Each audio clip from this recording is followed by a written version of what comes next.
Welcome back programme में आपको break के बाद एक मरतबा फिर से खुशामदीद कहते हैं। सर, आपसे मेरा सवाल होगा कि सांसें रुक जाने के बाद क्या जो बुजुर्गाने दीन हैं उनका दुनिया से ताल्लुक रहता है? और हमारे यहाँ जब लोग बाबा जी के दरबार पे जाके धागा पहनते हैं या 5-10 साल के लिए मन्नत मांग लेते हैं औलाद के लिए या किसी भी काम के लिए, तो क्या वो दुरुस्त है? देखिए जी, ये बड़ा अहम सवाल है, चूँकि हम सब कॉन्टिनेंट के लोग हैं और यहाँ बहुत सारे मज़ाहिब हैं और हम उनके साथ मिक्सअप हो चुके हैं। जब तक मुसलमान दूसरी अक़वाम के साथ मिक्सअप नहीं हुए थे तो काफ़ी खालिस दीन हमारे पास था। अब चूँकि हम बहुत सारे मज़ाहिब के साथ मिक्सअप हो गए हैं और उनकी बहुत सारी चीज़ें हमारे अंदर आ गई हैं। देखें, हदीस में आता है कि इज़ा मात इब्न आदम इनक़ता अमलुहु इल्ला मिन सलास, जब बंदा मर जाता है तो उसके तमाम मामलात डिस्कनेक्ट हो जाता है दुनिया के साथ, मगर 3 चीज़ें का उनको अजर पहुंचता रहता है। वही एक इल्म जिसको सिखाया, नेक औलाद है या कोई सदका जारिया वगैरह किया। मगर इस शक्ल में कि कोई मन्नत मान के किसी कब्र पर जाना के और फिर वहाँ जाकर नज़र न्याज करना और फिर वहाँ जाकर कुर्बानी करना, वहाँ ज़बा करना, ये बिल्कुल दीन से हटकर है। इसका कोई ताल्लुक नहीं है इन चीज़ों का दीन के साथ। वैसे आप किसी नेक आलम, आप समझते कोई नेक आदमी है, अल्लाह का वली है, उसकी कब्र पर जाते हैं और कब्र पर जाना, उनके लिए दुआ मांगना, उनके लिए अल्लाह से बख्शिश मांगना। उनसे दुआ नहीं कर सकते, उनसे आप ये नहीं कह सकते कि आप हमारे लिए हमें ये अता कर दें और हमारे सिफारिश करें अल्लाह के हुजूर। नहीं, ये नहीं, क्योंकि कुरान मजीद में आता है कि जो मक्का के मुशरिकीन थे और वो लात, उज़्ज़ा, मनात की जो पूजा करते थे, तो उनको जब पूछा जाता कि आप ये क्यों करते हैं, तो वो कहते हैं युक़र्रिबूना इलल्लाहि ज़ुल्फ़ा, ये हमें अल्लाह के करीब कर सकते हैं, ये अल्लाह की पहुंची हुई सरकारें हैं, ये हमें अल्लाह के करीब कर सकते हैं। तो अगर यही इसी तरह की सोच हमारी है कि ये फौत हो जाने वाला ये हमें अल्लाह के करीब कर सकता है, तो मैं समझता हूं कि इस अकीदे का इस्लाम से कोई ताल्लुक नहीं है। हजरत मरियम के वाक़े का आपने कुरान में जिक्र किया, इससे पहले मैं चाहूंगी कि आपने कहा कि जायज़ है और जाया जा सकता है, हजरत मरियम की आपने बात कोट की, लेकिन यहाँ से बात नफी में आई है, तो कैसे फिर आप बात को आगे नहीं? देखें, मौलाना ने जो बात की है वो लात, मनात और उज़्ज़ा की है। मुशरिकीन मक्का जो थे, इस पर तो हम भी एग्री हैं कि अल्लाह के सिवा जो है वो किसी बुत से मांगना या बुत को वसीला देना ये कतअन हराम है, शरअन हराम है, अल्लाह के कुरान के खिलाफ है, नबी पाक सल्लल्लाहु अलैहि वसल्लम की हयात तैयबा के खिलाफ है। लेकिन जहाँ तक ये ताल्लुक है, और मैंने पहले भी कहा कि जब तक आप लफ्ज़ कुर्बतन लिल्लाह इस्तेमाल करेंगे तो ये ऐन दीन है। जब आप बुजुर्ग के नाम की देंगे तो ये शिरक है, यानी आप कुर्बत में किसी बुजुर्ग का नाम लेते हैं तो वो शिरक है। कुर्बत सिर्फ अल्लाह की है। लेकिन जहाँ तक ये है कि ये हमारी जो है वो सिफारिश नहीं करते या इस अंदाज से डिस्कनेक्ट हो जाते हैं कि जैसे हम मैयत हैं, तो ऐसी बात नहीं है। ठीक, हाँ, ऐसी मैं बात थोड़ा सा पूरा कर लूँ, ऐसी बात नहीं है। अल्लाह ने कुरान में खुद वसीले का हुक्म दिया है कि ईमान वालों मुझ तक पहुँचने के लिए वसीला तलाश करो। तो अगर वसीला हराम होता तो अल्लाह ये कभी आयत ना भेजता। एक बात। दूसरी बात ये है कि अब ये कह देना कि अब अल्लाह को छोड़कर सिर्फ डायरेक्ट बुजुर्ग से मांगो, तो हम इसमें इख्तिलाफ राय है और मैं इस बात पे इत्तेफाक करता हूँ कि अल्लाह पहले है, क्योंकि वो वाहदहुल्ला शरीक है। हर कुर्बत अल्लाह के लिए है, हर मन्नत अल्लाह के लिए है। लेकिन ये कह देना कि ये बात सुनते नहीं है, क्योंकि जो शहीद होता है वो जिंदा है। अल्लाह ने कुरान में सरयम फरमाया, बल्कि आयत करीमा है। तो फिर शहीद अगर जिंदा तो फिर शहीद से भी जाके मांग सकते हैं फिर? नहीं, सुने ना, बात सुने। शहीद जिंदा है, सवाल ये नहीं कि मांग सकते हैं, नहीं, सवाल ये है कि हमारे यहाँ सर मेरा सवाल ये बड़ा आम है, क्योंकि हम एक बड़ी आम प्रैक्टिस देखते हैं ना कि हमारी अकीदत या हमारी मोहब्बत इतनी ज्यादा हो जाती है कि हम उसमें शिर्क भी कर उठते हैं। क्या हमने कभी मज़ारों पर नहीं देखा कि वहां पर सजदे लोग कर रहे होते हैं डायरेक्टली उन बुजुर्गों से मांग रहे होते हैं? लेकिन ऐसा होता है ना, आप एग्री करेंगे ऐसा होता है? एक छोटी सी वजाहत कर दूं, ये हमारे अवामुन नास में जैसे बात हुई थी खवास की, बहुत कम पता है। देखिए, सजदे के जब तक 7 अज़ा ना लगें और 7 अज़ा लगने के बाद भी जब तक आप सुबहान रब्बियल आला ना कहें, आपका सजदा नहीं होता। शरीयत इसके बारे में हुक्म देती है। आप कुछ कहना चाह रहे हैं इसमें? सबसे पहली चीज़ जो है वो ये है कि मन्नत और नज़र के हवाले से बात हो रही है, तो आयशा रज़ी अल्लाह तआला अन्हा की एक हदीस है, फरमाती हैं कि नबी सल्लल्लाहु अलैहि वसल्लम ने ये बात कही है कि कोई शख्स मन्नत मानता है, नज़र मानता है, तो अगर वो शायरिल्लाह के ख़िलाफ़ नहीं है तो उसे पूरा करे, और अगर वो ख़िलाफ़ है तो उसे पूरा ना करे, उसका कफ़ारा दे दे। और जो उसका नज़र का कफ़ारा है, कफ़ारतुल यमीन, वो कसम का कफ़ारा ही है। ये एक अलग चीज़ होगी। दूसरी चीज़ ये है, सही अबू दाऊद में नबी करीम सल्लल्लाहु अलैहि वसल्लम से एक सही एक हदीस मिलती है कि एक शख्स आका अलैहि इस्लाम के पास आया और उसने आके कहा कि मैंने دور جاہلیت میں اسلام قبول کرنے سے پہلے ایک منت مانی تھی, ایک نظر مانی تھی کہ فلاں جگہ پہ جا کے میں ایک قربانی کروں گا, تو آپ مجھے بتائیے کہ کیا مجھے وہ پورا کرنا ہے؟ تو آقا علیہ السلام نے اسے سوال پوچھے, اسے پوچھا کیا وہاں کبھی میلہ شیلہ لگتا؟ اس نے کہا نہیں. کہا لوگ اپنی منتیں نظروں کے لیے وہاں آیا کرتے تھے؟ اس سے کہا نہیں. تو پھر اسے اجازت دے دی کہ تو چلا جا کے اپنی منت و نظر پوری کر لے. یہاں سے ایک چیز ہمیں جو دلالت کرتی ہے, جو سمجھ آتی ہے, وہ یہ ہے کہ کوئی بھی ایسی جگہ جس کو اللہ کے برابر لا کے کھڑا کر دیا جائے, اس جگہ پہ اپنی منت اور نظر کے لیے جانا ثواب کا کام نہیں ہے, وہ غلط ہے. تو سر جو چادریں چڑھائی جاتی ہیں, کلمے لکھے ہوئے چادریں چڑھائی جاتی ہیں, اس پہ اجماع پوری امت کا اتفاق رہا ہے. وہ یہ آپ پتہ نہیں کب کس طرح کس نے شروع کر دیا, اس کی کوئی تاریخ نہیں ملتی. اجماع رہا ہے کہ قبروں پہ چادریں چڑھانا, قبروں پہ پھول ڈال دینا, خوشبو لگانا, اور ایون کہ رسول اللہ صلی اللہ علیہ وسلم نے علی المرتضی رضی اللہ تعالیٰ عنہ سے یہ بات کہی تھی کہ علی جا کے جو بھی ایک بلش سے اوپر ملتی ہے اسے ٹھیک کاٹ, اسے زمین کے برابر کر کے واپس آ جائے. اس کے پیچھے وجہ یہ تھی کہ اگر قبر کی کوئی افادیت ہوتی تو علی المرتضی رضی اللہ تعالیٰ عنہ سے یہ بات نہ کہی جاتی. پروفیسر صاحب آپ اس میں کچھ ایڈ کرنا چاہ رہے ہیں؟ نظر و نیاز جو کی جاتی ہے, چادریں چڑھائی جاتی ہیں, منتیں مانگی جاتی ہیں, سجدہ کیا جاتا ہے, جاہلیت میں ہی چاہے ہو, لیکن اس کی روک تھام تو ہونی چاہیے. جہاں تک نظر و نیاز کی بات ہے وہ بڑی اچھی علماء نے اس کو ایکسپلین کر دیا ہے. نظر جو جائز کام کے لیے کی جائے اسے پورا کرنا چاہیے, اور نبی صلی اللہ علیہ وسلم کا فرمان ہے کہ یہ کنجوس انسان کے لیے ہے, چونکہ وہ صدقہ زکوٰۃ نہیں دیتا.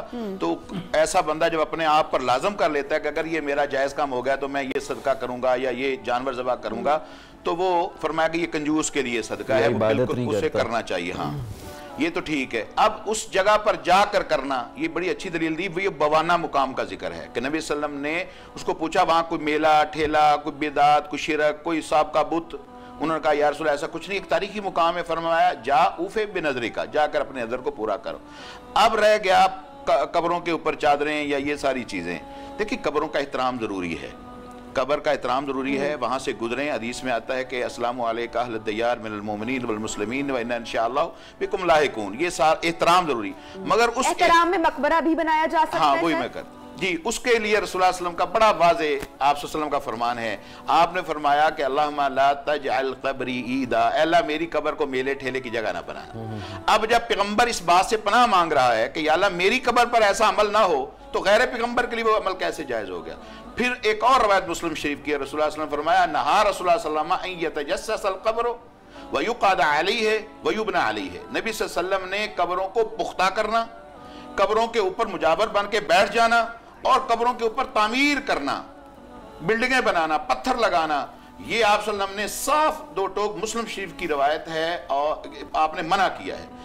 اور یہ رہ گئی اگلی بات کہ یہ بات مکمل, جب نبی کریم صلی اللہ علیہ وسلم کے یہ وہ اعمال ہیں کہ وہی بات کہ وما آتاکم الرسول, جو رسول کہے کرنے کا نام دین ہے, وما نہاکم عنہ فانتہوا, جس سے روکے رکنے کا نام دین ہے.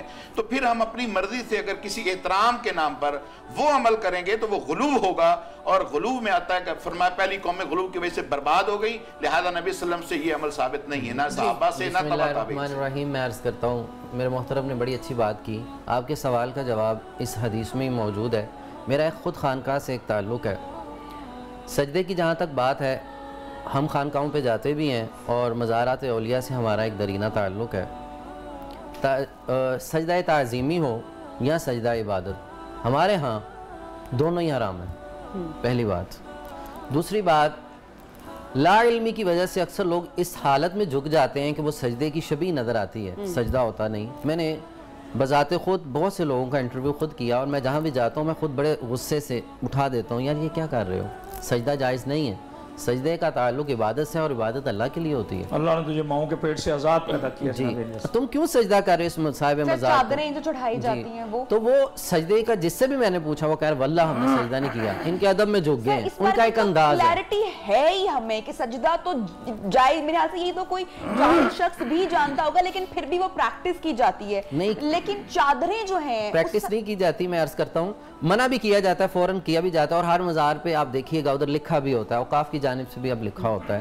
چادر کا جہاں تک تعلق ہے, चादर कोई गुनाह नहीं है, गुनाह नहीं है, गुनाह नहीं, हरगिज गुनाह नहीं है। पर्दा है, एक पर्दा है इतराम उस में। साहिब मज़ार की इज्जत और ऑनर की वजह से कि आम आदमी और वलीउल्लाह में फ़र्क होना चाहिए, जब रब तआला ने रखा है आम आदमी में, जैसे अहले इल्म और जाहिल बराबर नहीं हो सकते, और एक देखें, एक अदुव्वुल्लाह है, एक है वलीउल्लाह, दोनों को मिक्स नहीं किया जा सकता। बुत अदुव्वुल्लाह है, ये जो अल्लाह का वली कामिल है, साहिब इरफान है, साहिब बसीरत है, ये अल्लाह वाला जिसकी सारी जिंदगी अल्लाह की मोहब्बत में गुजरी है, जिसने अल्लाह का दस तो दिया। यानी कि अब हमें आप देखिए, अहादीस की रूह से ये मिलता है कि जो अल्लाह का वली गुजरे या अल्लाह का जो नेक बंदा गुजरे, उसकी कब्र को पक्की करवा के वहां पर चादरी चढ़ाएं। चादर का ताल्लुक तो मुस्लिम शरीफ में मौजूद है, मुस्लिम में है, मुस्लिम में है कि उन्होंने हदीस का कहा पक्की की जाए, ऐसा कुछ नहीं मिलता। मुस्लिम में चादर का मिलता है। आप सल्लल्लाहु अलैहि वसल्लम ने हज़रत साद रज़ी अल्लाह ताला की कब्र पाक पर एक कपड़ा मिलता है। लेकिन ये जो बात की किबला, वो रिवायत बता दें। जी मैं अर्ज़ करता हूँ, आप सल्लल्लाहु अलैहि वसल्लम तशरीफ़ लाए, उनकी कब्र से खुशबू भी आती थी, आप सल्लल्लाहु अलैहि वसल्लम ने उधर तवक्कुफ़ भी फरमाया, तस्बीहात भी पढ़ी।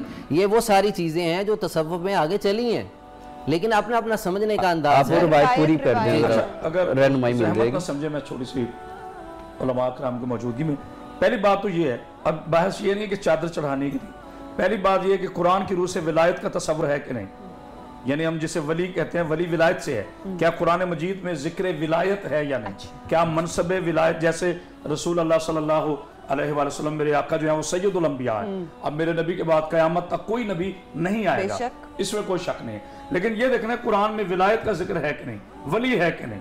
तो सूरह मायदा में अल्लाह ने शाह फरमाया, इन्नमा वलियुकुम अल्लाह व रसूलुहु वल्लज़ीना आमनुल्लज़ीना युक़ीमुनस्सलाता व युतूनुज़्ज़काता व हुम राकिऊन। अल्लाह वली है, खुद अल्लाह ने फरमाया मैं वली हूँ, मेरा रसूल वली है, और वो साहिबान ईमान वली है जो हालत रुकू में ज़कात देते हैं। तो इसका मतलब ये हुआ कि कुरान में मनसब विलायत बाकी है। अब हम वली का इनकार नहीं कर सकते। सर वली का इनकार नहीं, मेरा बड़ा सादा सवाल है, चादर का, नजरो न्याज का और जो पक्की कब्र का, बस ये सादा सवाल है कि हदीस अहादीस की रूह से हमें इस हवाले से क्या मिलता है, क्योंकि बहुत सारे लोग गुमराह भी होते हैं। नजरो न्याज का कांसेप्ट क्लियर कर दिया उलमा ने कि वो चीज जो गैर शरई तौर पे मानी जाए वो नजर में नहीं आती, ठीक है। अब रहा कब्र का, जैसे कि मौलाना सलाहुद्दीन साहब फरमा रहे थे मिटाने का, अब अगर ये इन्होंने ज़ाहिर पढ़ा होगा, मैं तो नहीं कहता कि नहीं पढ़ा, तो सियासत में ये भी तो मौजूद है कि नबी पाक सल्लल्लाहु अलैहि वसल्लम ने सहाबा किराम रिज़वानुल्लाह अजमईन से ये फरमाया, बल्कि वाक़या मिलता है, एक सहाबी आया, उन्होंने कहा कि या रसूलल्लाह मुझ पे तंग दस्ती है, तो आपने फरमाया कि अपने माँ बाप की कब्र पर जाके दुआ कर। तो उसने कहा कि हुजूर अगर मुझे कब्र याद ना हो, तो सरकार ने डांट दिया, आपने फरमाया कि ये कैसी बात है कि जिसको अपनी माँ बाप के कब्र का निशान, आपने कहा कि फर्ज करो, अगर तुम्हें याद नहीं है यहाँ पर फर्जी 2 निशान बनाओ और तुम्हें अल्लाह सवाब देगा, अल्लाह तुम्हें सवाब देगा। तो जब माँ बाप की कब्रों के लिए उम्मत को यह हक हासिल है कि उनके वसीले से वो अपने अल्लाह की बारगाह में अपनी मन्नत पेश कर सकते हैं, तो क्या वली अल्लाह के वसीले से नहीं पेश कर सकते? ठीक है सर, वसीले से ही बात को, गुफ्तगू को आगे बढ़ाएंगे और गुफ्तगू के सिलसिले को यहीं से आगे बढ़ाएंगे। शॉर्ट ब्रेक पे आपको खुशामदीद कहते हैं। प्रोफेसर साहब की बात अधूरी रह गई थी, वसीले पर बात खत्म नहीं बल्कि शुरू होने वाली थी, तो मैं चाहूंगी कि वो अपना जवाब मुकम्मल करें, फिर हम जरा अगले टॉपिक पर, अगले उन्वान पर बढ़ते हैं। देखिए जी, वसीला के हवाले से कुरान मजीद में अल्लामा साहब ने आयत कोड की, या अय्युहल्लज़ीना आमनुत्तकुल्लाह वब्तगू इलैहिल वसीला वजाहिदू फी सबीलिही, ऐ ईमान वालो अल्लाह से डरो और वसीला इख्तियार करो, और किस चीज़ का, वजाहिदू फी सबीलिही। वहाँ वसीले का आगे जिक्र उसी आयत में आ गया है कि वो वसीला तलाश कैसे करना है, कि जद्दोजहद आपने करनी है गलबा दीन के लिए, जो रज़ा इलाही के लिए, जो तरीक़ा रसूल के मुताबिक आप मेहनत करेंगे वही वसीला है। अच्छा, अगली गुजारिश ये है कि इब्राहीम अलैहिस्सलातु वस्सलाम वो 80 साल तक उनके यहाँ कोई औलाद नहीं, और अल्लाह का जद्दुल अंबिया हैं, जलीलुल कदर खलीलुल्लाह हैं, मगर वो किसी अपने से पहले नबी की कब्र पर जाकर कोई मन्नत नहीं मानते या किसी को वसीला नहीं बनाते कि इसके वसीले से मुझे औलाद दे दे। वो रब्बे हबली मिनस सालिहीन, अल्लाह से ही कहते हैं या अल्लाह मुझे नेक औलाद दे दे, और अल्लाह ताला उनको वो दे देता है। देखिए, वसीला 3 सूरतों में बिल्कुल जायज़ है, और वो 3 सूरतें ये हैं कि एक, अल्लाह के अस्मा और सिफात को वसीला बनाया जाए, दूसरा ये है कि आप किसी नेक जिंदा बुजुर्ग की दुआ को वसीला बनाएं, जिंदा बुजुर्ग उसकी दुआ को वसीला करवाएं, जिस तरह के नबी सल्लल्लाहु अलैहि वसल्लम के चचा को उनकी जिंदगी में सहाबा बुला कर लाए और उन्होंने कहा कि या रसूलल्लाह आकर कहा, हजरत उमर के दौर का ये वाक़या है कि पहले तो हम नबी सल्लल्लाहु अलैहि वसल्लम से दुआ करवाते थे, अब वो दुनिया में नहीं है तो आप आकर दुआ फरमा दें। ये बिल्कुल वाज़ेह हदीस में आता है, बुखारी शरीफ की रिवायत है। तीसरा वसीला आपके कोई नेक अमाल हैं और आप अपने नेक अमाल को वसीला बनाते हैं कि या अल्लाह ये मेरे अमाल अगर तेरी रजा के लिए हैं और तूने कबूल किए हैं तो हमें इस मुश्किल से, इस अजाब से, ये तकलीफ से निकाल दे। वो भी सही बुखारी में वाक़या आता है कि 3 किस्म के लोग एक गार में फंस गए थे और उन्होंने वहां पर अपने अमाल का वसीला बयान किया था। ये जब चीजें वाज़ेह मौजूद हैं, वब्तगू इलैहिल वसीला वजाहिदू फी सबीलिही, वसीला की आयत में आगे जवाब मौजूद है कि अल्लाह के राह में जो है वो जद्दोजहद करना, मेहनत करना और तकवा इख्तियार करना, एक तो ये वसीला है। वमन यत्तक़िल्लाह यजअल लहू मख़रजा, और आपने फरमाया कि जो अल्लाह का तकवा इख्तियार, खौफ इख्तियार करता है, अल्लाह उसके लिए फिर मुश्किलात से निकलने का रास्ते बना देता है। व यरज़ुक़ु मिन हैसु ला यहतसिब, उससे वहां से अताएं करता है कि जहां से उसका गुमान भी नहीं होता। ठीक है, नेक आमाल उसका वसीला, नेक बुजुर्ग की दुआ उसका वसीला है, अल्लाह के अस्मा व सिफात उसका वसीला है। इसके अलावा जो ये शक्ल इस वक्त हमारे यहाँ राइज है और गुलूब की हद तक चली गई है, और ये कहना कि वहाँ ऐसी कफियत बन जाती है जब वो बनाने नहीं जाते, मेरे भाई देखें ये रोकना किसने है, ये कफियतें कौन बना रहा है? यहाँ से दूर दराज से नजरो न्याज जाकर कब्रों पर, आस्थानों पर जाकर करना, ये उलमा का काम है। जब हम उलमा अच्छी सूरत में उनको तालीम ही नहीं दे रहे और वो पब्लिक उससे एजुकेट नहीं हो रही और वो वहां जा जाके कर रही है, और उस करने वालों से अगर किसी का बिजनेस चल रहा है, किसी की दौलत जमा हो रही है, उसका जाती फायदा तो हो सकता है, मगर ला खलाका फिल आखिरा, आखिरत में फिर खराबी है। लिहाजा वसीला जो है ये 3 किस्म का जो सही हदीस से साबित है, बुखारी से, मुस्लिम से साबित है, उसी पर हम चलेंगे तो अल्लाह, देखिए अल्लाह ताला की जात, उससे किसी वसीले की भी जरूरत नहीं है। सर एक और सवाल, हमारे यहाँ जो हमारे खानदान में से जो लोग हमसे बिछड़ जाते हैं, मैयत के जाने के बाद जो एक सिलसिला शुरू होता है, उसमें भी हमने देखा है कि मुख्तलिफ आरा हैं, फ़र्क आता है, मुख्तलिफ जो मकतबा फ़िक्र हैं वो अलग अलग प्रैक्टिसेस करते हैं। कुल का कुछ लोग कुल करते हैं, कुछ लोग इस बात को कहते हैं कि नहीं करना चाहिए, फिर एक वो सिलसिला शुरू हो जाता है, 10वीं शुरू हो जाती है, 40 दिन के ऊपर भी, 40वें के ऊपर भी नजरों न्याज की जाती है। इस हवाले से क्या अहकामात सामने आते हैं कि मैं अर्ज़ करता हूं कि नबी करीम सल्लल्लाहु अलैहि वसल्लम की जिंदगी मुबारक में आपकी 3 बेटियां दुनिया से गई हैं। अच्छा, ठीक है, चौथी बेटी आपकी सैयदा फातिमा नबी करीम सल्लल्लाहु अलैहि वसल्लम के 6 माह बाद वो दुनिया से चली गई हैं। अब ये नबी की बना तो नबी हैं, नबी ने उनकी कब्रों पर जाकर क्या अमल किया है, कहीं तो मौजूद होगा, यकीनन हदीस में मौजूद है। हजरत अली ने अपनी अहलिया जो हसनैन करीमैन की मामा है और जन्नत की औरतों की सरदार है, उनकी कब्र पर हजरत अली का क्या अमल है? अच्छा, हमें उससे ही उसवा ले लेना चाहिए। और फिर नबी सल्लल्लाहु अलैहि वसल्लम के दौर में कितने सहाबा शहीद हुए हैं, कितने तबई मौत जो है वो दुनिया से गए हैं, और नबी सल्लल्लाहु अलैहि वसल्लम का क्या तरीका था? यानी कि किसी किस्म का इस तरह की हमें कोई हदीस नहीं मिलती मुरवजा चीजें हैं ये जो कुल किए जाते हैं या जो बाद में 40वां किया जाता है, सब लोग इकट्ठे हो जाते हैं। आप कह रहे हैं कि ये कहीं कुरान हदीस में 3 दिन तक सोग मनाना घर वालों के लिए सही हदीस से साबित है कि वो घर वालों का सोग है, ठीक है, बाहर वालों का नहीं। बाहर वाले जाएं, उनके साथ जाकर वो उनको तसल्ली के अल्फाज है, इन्ना लिल्लाही, बल्कि अल्फाज मौजूद है, इन्ना लिल्लाही मा अखज़ा व लहु मा आता कुल्ला शैइन बिअजलिन मुसम्मा फलतस्बिर वल तहतसिब, ये अल्फाज मौजूद है।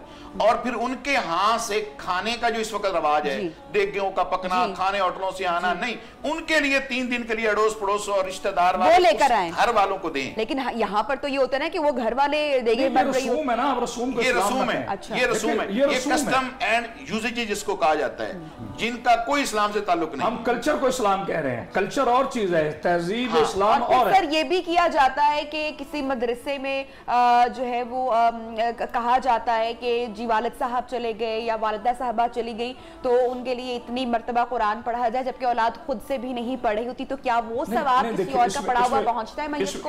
इसमें तसव्वुर मिलता है। देखिए मेरी बात सुने, आप जाने वाले के लिए कुरान पढ़ सकते हैं, बिल्कुल पहुंचता है, लेकिन औलाद पढ़े तो सवाब है। देखिए औलाद पर आप या कोई भी पढ़े तो पहुंचेगा। मैं बताता हूँ, सबसे पहले फर्ज है आपकी कज़ा नमाजें आपकी औलाद पर, जो बड़ा बेटा है उस पर आप अपने वालिदैन की नमाज कज़ा पढ़ सकते हैं, ये हुक्म है, ये नबी पाक सल्लल्लाहु अलैहि वसल्लम से भी साबित है, सहाबा इकराम से भी साबित है, सियासता से भी साबित है।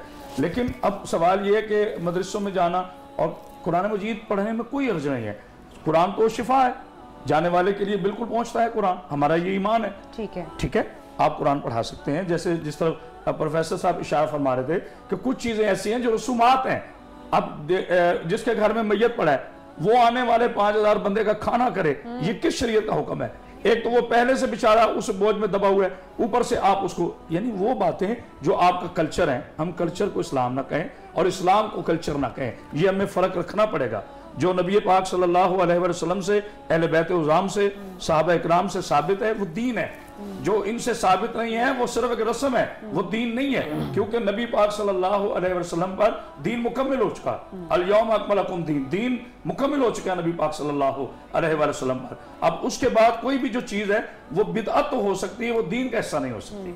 तो हमें जब तक ये पता नहीं चलेगा कि बिदअत में और सुन्नत में क्या फर्क है, उस वक्त तक ये इख्तिलाफ राय होता रहेगा और उम्मत इसी तरह तकसीम होती रहेगी। वसीले की एक बात मैं अर्ज करना चाहूँ, जैसे किबला ने फरमाई, वो ये है कि देखिए इसमें थोड़ा सा मोहब्बत और इख्तिलाफ राय है। हमारा ये यकीन है कि नबी पाक सल्लल्लाहु अलैहि वसल्लम आका जो है वो रूह कायनात है, और जब किसी चीज से रूह निकल जाती है तो कायनात खत्म हो जाती है, और सरकार जो है वो बवजह तख्लीक कायनात है। सरकार मौजूद है, सरकार पर हमारा यकीन है, सरकार की हयात तैयबा पे हमारा यकीन है। अब ज़ाहिरी तौर पर जो शरई मामलात हैं वो एक अलग चैप्टर है उलमा का, लेकिन देखिए अब सरकार के रोज़े मुबारक पे खुद गुंबद है, आपके रोज़े अक़दस पर गुंबद मुबारक, तो ये एक अदब है।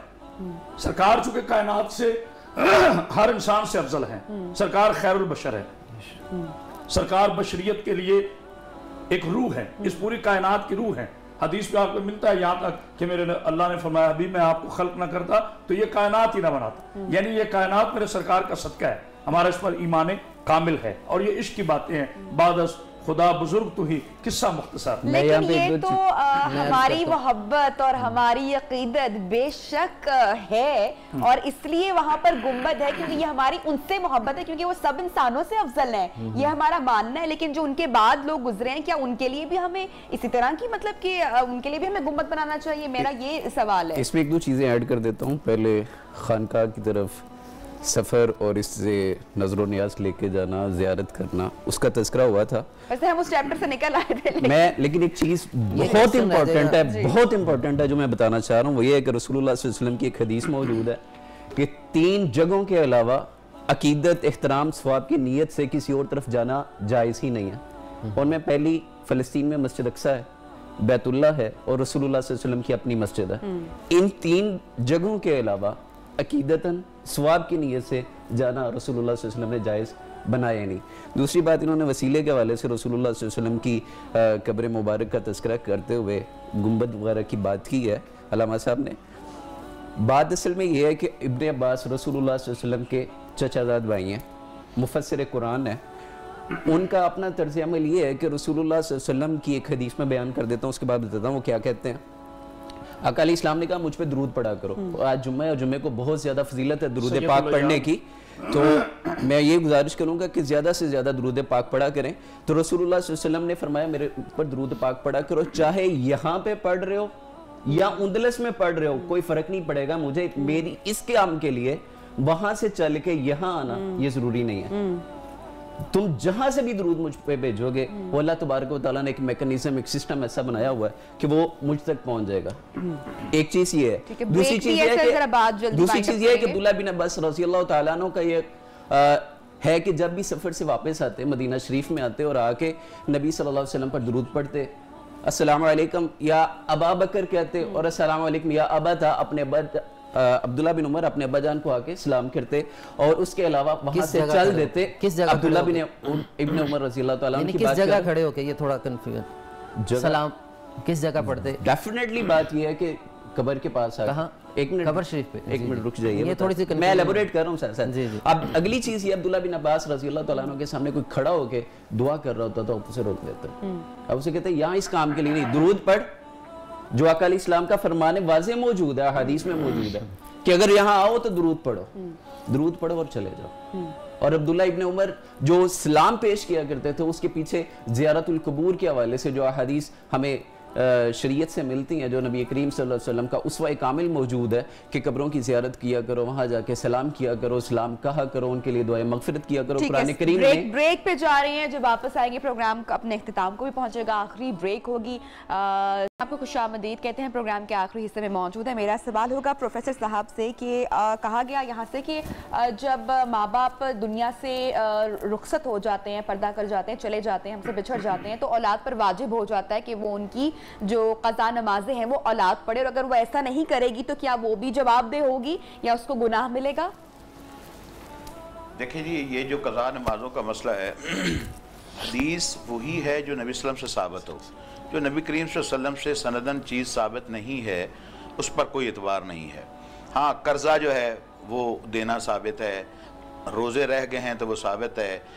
اب ایک بندے نے ساری زندگی نمازیں نہیں پڑھی تو اس کا بیٹا اس کی قضائیں ساری زندگی پڑھتا رہے تو یہ بالکل فریکچوس ہے. اس کے لیے استغفار کرنا, اس کے لیے بخشش مانگنا اپنے والد کے لیے, کیونکہ اگر وہ کلمہ توحید لا الہ الا اللہ پڑھنے والا ہے, گناہگار ضرور ہے, اس نے فرائض کو چھوڑا, اللہ معاف کرنے والا ہے, مگر صحیح روایت سے یہ کہیں بھی ثابت نہیں ہے کہ اس کی ساری زندگی کی رہی ہوئی وہ کتنی ہے کوئی پتہ نہیں.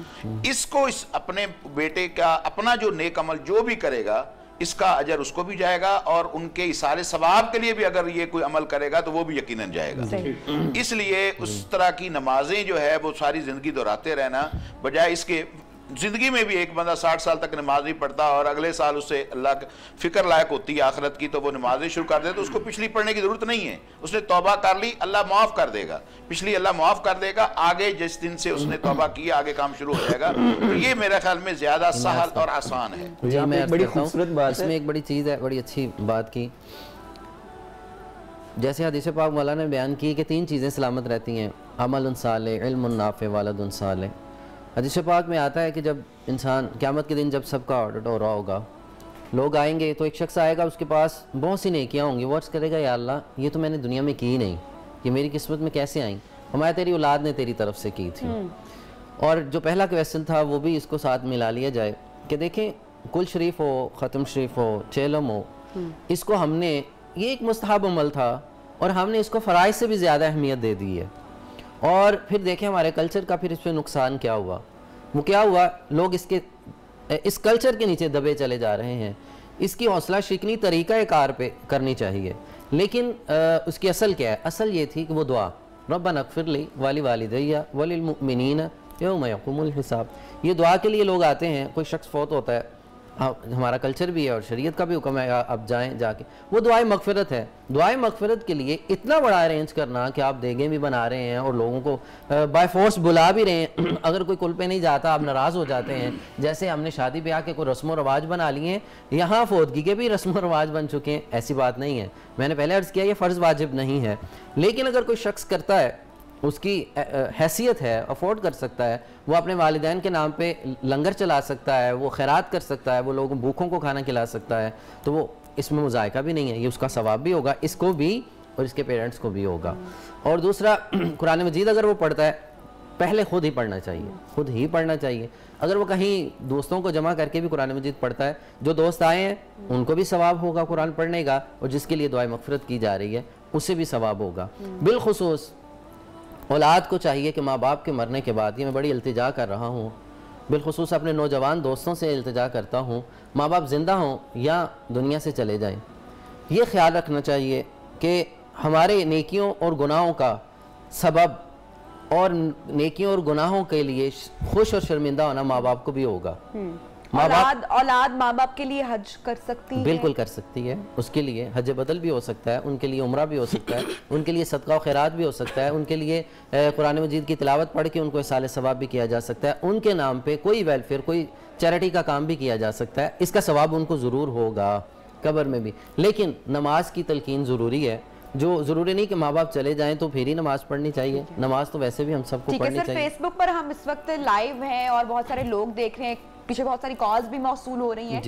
تو سوال آیا ہے ایک صاحب کا کہ ان کی بیٹی کو فون پر میسیجز پر 2 طلاقیں مل چکی ہیں, تو کیا طلاق ہو چکی ہے یا میسیج پر طلاق نہیں ہوگی, آمنے سامنے ہوگی؟ اصل تو اس کی صورتحال یہ ہے کہ پوری حقیقت کا پتہ ہو کہ وہ طلاقیں ایک محفل میں دی گئی ہیں یا الگ الگ میسج پر دی گئی ہیں، میسج پر، وہ میسج 1 دن کے ہیں، 2 دن کے ہیں، 10 دن میں ہیں یا مہینے کے بعد، اکٹھے 2 میسج دیے گئے ہیں۔ 2 میسج اگر اکٹھے آئے ہیں تو نبی صلی اللہ علیہ وسلم کے پورے دور میں، حضرت ابوبکر کے دور میں، حضرت عمر کے پہلے 2 سالوں میں ایک محفل کے اندر جتنی بھی طلاقیں دی جاتی تھی ان کو ایک ہی کنسیڈر کیا جاتا تھا، لہذا یہ ایک ہی طلاق رجعی ہے، اس میں رجوع ہو سکتا ہے۔ اچھا، رجوع ہو سکتا ہے، اور وہ کیسے کیا جائے گا؟